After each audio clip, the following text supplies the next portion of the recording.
Hello everyone, and welcome back to another video.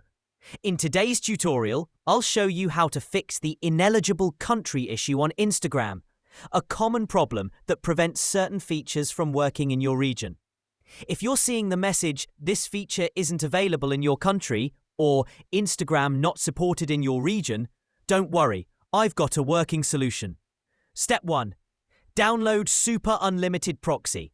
First, open the Google Play Store or Apple App Store and search for Super Unlimited Proxy VPN. Once you find it, tap Install and wait for the app to finish downloading. Step 2. Open the VPN app.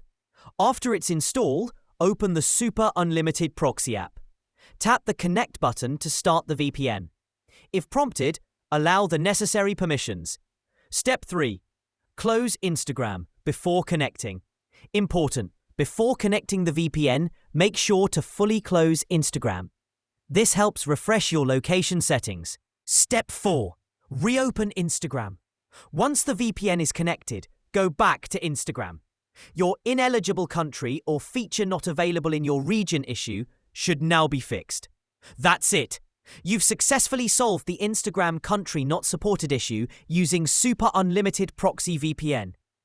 If this helped, don't forget to like, comment, and subscribe for more Instagram fix tutorials. Thanks for watching, and I'll see you in the next video.